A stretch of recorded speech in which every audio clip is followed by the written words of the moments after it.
Hello भाई, नमस्ते सभी को। कैसे हो सभी? मैं आशा करता हूँ सभी अच्छे होंगे और अपनी तैयारी में लगे हुए होंगे। तो दोस्तों, आप सभी का इस वीडियो में स्वागत है, जिसमें हम बात करेंगे डीएसएसबी जूनियर असिस्टेंट की वर्क प्रोफाइल के बारे में। आप सभी बच्चों के काफ़ी डाउट्स आ रहे थे कि भैया जो प्रोफाइल पे पूरी वीडियो बना दीजिए, क्या क्या जूनियर असिस्टेंट की क्या जॉब रहती है, क्या हमारा इसमें हमें काम होता है, कि किस लेवल की ये पोस्ट है। तो आज हम इस वीडियो में एक एक करके सभी सवालों का आपका जवाब देंगे। वीडियो काफ़ी अच्छी रहने वाली है, तो मैं आपको वो कहूँगा कि आप वीडियो पूरी देखिएगा। आप सभी के जो मेन डाउट है इस वीडियो में क्लियर हो जाएंगे। तो दोस्तों, सबसे पहले बता दूं, मैं डीएसएसबी जूनियर असिस्टेंट की जो पोस्ट है, इसको पहले 10 ग्रेड 4 भी कहते थे, अब इसका नाम बदल के जूनियर असिस्टेंट कर दिया गया है। ये आपकी लेवल 2 की जॉब रहेगी, जिसमें आपका ग्रेड पे रहेगा 1900। तो ये काफ़ी एक डीएसएसबी की अच्छी जॉब मानी जाती है। इसमें जो दास कैडेर है डीएसएसबी का, उसकी ये एक टॉप मोस्ट जॉब मैं कहूँगा इसको। इसके बाद 10 ग्रेड 2 की आपकी जॉब होती है, उसके बाद 10 ग्रेड 4 की जॉब होती है। इसको हम एलडीसी या लो डिवीजन क्लर्क भी कह सकते हैं।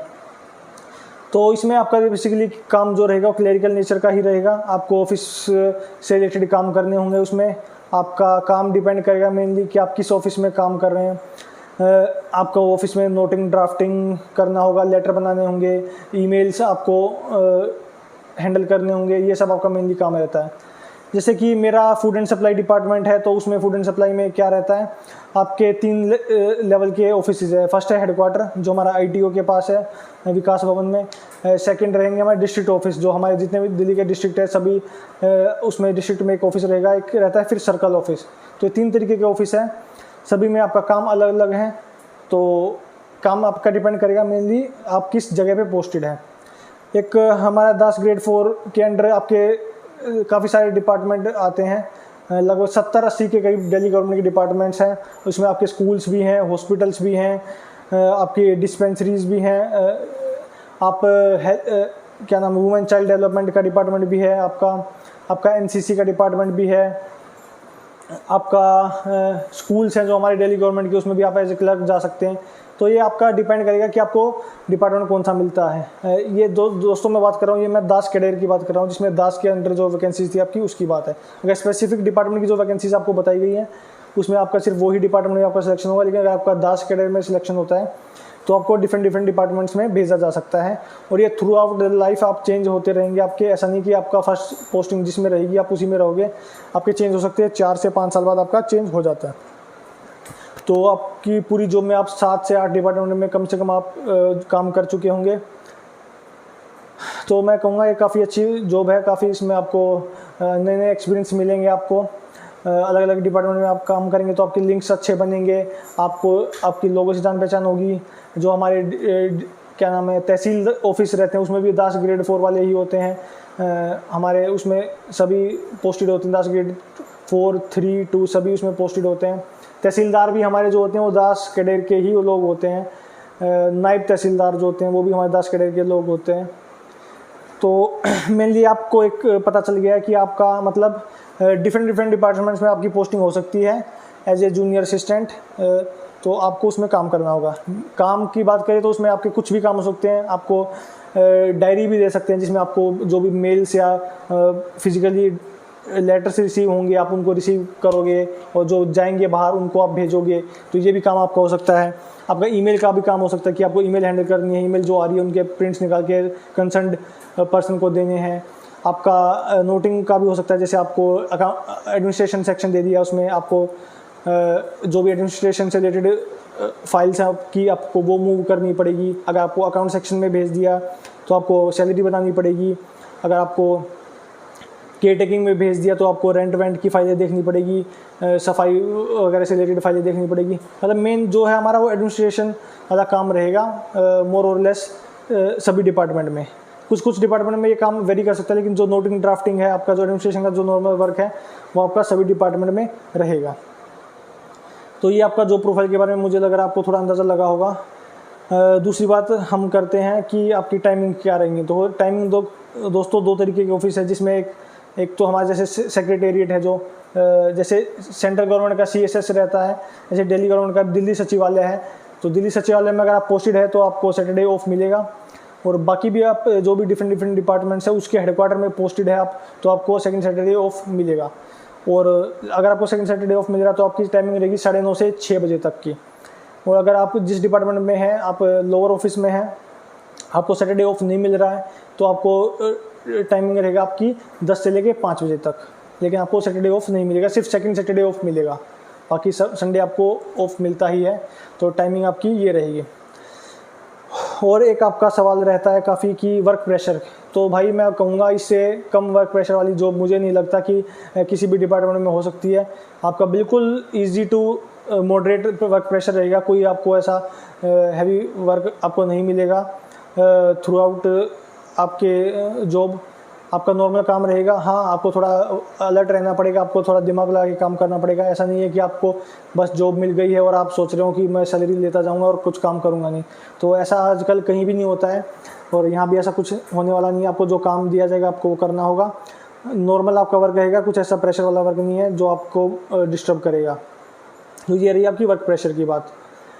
ये होगी आपकी वर्क प्रेशर की बात। दूसरा रहेगा आपका डाउट रहता है कि स्टडी टाइम, कि भैया स्टडी टाइम मिलेगा नहीं मिलेगा।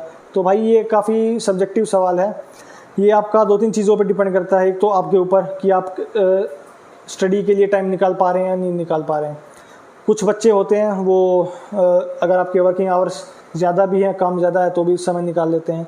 कुछ होते हैं कि समय कम होता है ऑफिस आवर्स का, फिर भी वो टाइम नहीं निकाल पाते हैं क्योंकि वो अपनी लाइफ में बिज़ी हो जाते हैं, जॉब लगने के साथ साथ थोड़ा फ्री हो जाते हैं, इसलिए टाइम नहीं निकाल पाते हैं पढ़ाई के लिए। तो देखिए ऑफिस टाइम पे तो आपको मौका नहीं मिलेगा पढ़ाई का ज़्यादा, ये मैं साफ कहता हूँ। हाँ, आपका ये हो सकता है कि आप घर पे आके आराम से पढ़ सकते हैं और सैटरडे अगर आपको ऑफ है तो आप 2 दिन अच्छे से आराम से पढ़ सकते हैं। रात को आप अपना टाइम निकाल सकते हैं। थोड़ा आपको कॉम्प्रोमाइज़ करना पड़ेगा अपने रिलैक्सेशन में, ताकि आप समय पढ़ाई के लिए ज़्यादा से ज़्यादा निकाल सकें। तो पढ़ाई के लिए समय का यही बात है। दूसरा एक और सवाल रहता है आप सभी का कि छुट्टियाँ तो भाई आपको जो भी गवर्नमेंट ऑफिसर्स को मिलती हैं आपको सभी वही मिलेंगी, कुछ आपको कम या ज़्यादा नहीं मिलने वाली है। आपकी 8 CL होती है कैजुअल लीव, जो आप कभी भी ले सकते हैं पूरे साल में, वो आपकी ख़त्म हो जाती है, कभी आपको वो अगले साल कैरी फॉरवर्ड नहीं होती हैं। और बाकी आपको मिलती हैं 6-6 महीने में 15-15 EL मतलब अर्नड लीव। तो 1 जनवरी और 1 जुलाई को आपको 15 EL मिल जाएंगी, यानी टोटल साल में 30 EL आपकी हो गई है। EL आपको इकट्ठी करनी होती है 300 के करीब, 300 ही करनी होती है, मतलब आपको रिटायरमेंट से पहले 300 EL इकट्ठी करनी होती है, उसके आपको पैसे मिल जाएंगे। EL आपकी कैरी फॉरवर्ड होती है, तो आप EL का सोच समझदारी से यूज़ करिएगा। ऐसा नहीं है कि पूरी 15 की 15 आपने ख़त्म कर दी, वो आपको एनकैश करनी है लास्ट में, तो आपको इकट्ठी करनी होगी। बाकी आपकी 10-10 मेडिकल भी मिलती है आपको, 6 महीने में 10, तो साल में 20 HPL बोलते हैं उसको, हाफ पेड लीव भी आपको मिलती है। ये हो गया आपका। और एक बोलेंगे कि वर्क एनवायरनमेंट, तो भाई वर्क एनवायरनमेंट भी आपका डिपेंड करता है आप किस ऑफिस में हो। अगर आप केंद्रीय दिल्ली सचिवालय में हो तो आपका स्ट्रिक्ट माहौल रहेगा, आपको बड़ा ऑफिस मिलेगा, आपको उसमें हज़ारों लोग आपके साथ काम कर रहे होंगे, आपको एक प्रॉपर ऑफिस कल्चर मिलेगा। अगर आप किसी लोअर ऑफिस में हो, सबऑर्डिनेट ऑफिस में मतलब, तो आपको इतना प्रेशर महसूस नहीं होगा, आपको नॉर्मल माहौल मिलेगा जिसमें आपके लोग कम होंगे, तो आप रिलैक्स होकर जॉब कर सकते हो, मतलब आपका इतना स्ट्रिक्टनेस उसमें नहीं रहेगी। तो वर्क कल्चर का ये हिसाब है आप उसमें। और बाकी आपको अलग अलग फैसिलिटीज़ भी मिलेगी। आपको DGHS का कार्ड बनेगा, जैसे सेंट्रल में CGHS होता है, दिल्ली गवर्नमेंट DGHS होता है, उसको आपको दिल्ली के एम्पैनल्ड हॉस्पिटल्स में सभी में, दिल्ली NCR में आपको उसमें आप इलाज करा सकते हैं, उसका आपको पैसा रीइंबर्स हो जाएगा। तो ये आपको फैसिलिटी काफ़ी अच्छी हो गई। आपका आई कार्ड बनेगा डिपार्टमेंट का, तो आप उसको कहीं भी आप दिखा सकते हैं जहाँ आपको ज़रूरत पड़ती है डिपार्टमेंट के काम से। पर्सनल काम में बिल्कुल नहीं ले सकते आपको उसका यूज़। और आपको फैसिलिटीज़ मिलेंगी, आपको घर आप अप्लाई कर सकते हैं, रेजिडेंशियल अकोमोडेशन आप अप्लाई कर सकते हैं, ऑनलाइन उसका पोर्टल रहता है, उसमें आप अप्लाई कीजिए, आपको कुछ समय बाद घर अलॉट हो जाएगा। HRA उसका आपको कटेगा, तो घर आपको मिल सकता है अगर आप बाहर से रहने वाले हो दिल्ली के। ये है दोस्तों। और रही बात आपको प्रमोशन की, तो प्रमोशन काफ़ी अच्छे हैं। आपका LDC के बाद UDC मतलब सीनियर असिस्टेंट, उसके बाद ASO, इसके बाद SO, तो SO तक आप पहुंच पाएंगे, SO से बाद आप नहीं पहुंच पाएंगे। SO तक आपका पहुंचने का रास्ता रहेगा इसमें 10 ग्रेड 4 में। तो यही था दोस्तों मेन, तो जो आपके मेन डाउट रहते हैं जॉब से रिलेटेड। बाकी अगर फिर भी मुझसे कुछ पॉइंट छूटा है तो आप बताइएगा वीडियो में कमेंट करके मुझे। तो कुल मिला के मेरा लास्ट में यही कहना है कि जॉब काफ़ी अच्छी है, आप उसको तैयारी कीजिए, वैकेंसीज़ भी काफ़ी हैं, बच्चों ने भी काफ़ी ने अप्लाई किया है, तो कंपटीशन आपका रहेगा, लेकिन मैं कहूँगा चांस काफ़ी अच्छा है। और ये मैं कहता हूँ कि ये अपॉर्चुनिटी शायद जो 25-26 के एज के बच्चे हैं या 24 तक भी एज है उनके लिए लास्ट अपॉर्चुनिटी मानूंगा मैं, क्योंकि इसके बाद आपकी भर्ती 3 से 4 साल में कब आएगी आपको नहीं पता है। तो ये लास्ट भर्ती 17-18 में करीब, इतनी 17 में आई थी 800 के करीब वैकेंसी, उसके बाद 17 के बाद आप देख लीजिए अब 23 में आई हैं, तो आप 6 साल बाद लगभग वैकेंसीज आई हैं इतनी ज़्यादा संख्या में। थोड़ी थोड़ी आती रहती है लेकिन ज़्यादा संख्या की बात हो रही है। तो मैं कहूँगा आप इस मौके को बचाने मत दीजिएगा बिल्कुल भी, आप अपनी तैयारी पूरी कीजिए, मॉक टेस्ट अपने लगाइए। मेरे चैनल पे कुछ सब्जेक्ट की वीडियोज़ हैं वो आप देख लीजिए। फिर भी आपका कुछ डाउट बचता है तो आप मेरे से कमेंट सेक्शन में पूछ सकते हैं, टेलीग्राम पे भी मुझसे मैसेज कर सकते हैं। तो आशा करता हूँ कि आपको वीडियो अच्छी लगी होगी। और वैसे मैं बोलता नहीं हूँ लेकिन फिर भी इस बार आपको बोलूँगा कि वीडियो को थोड़ा शेयर कर दीजिएगा अपने दोस्तों में।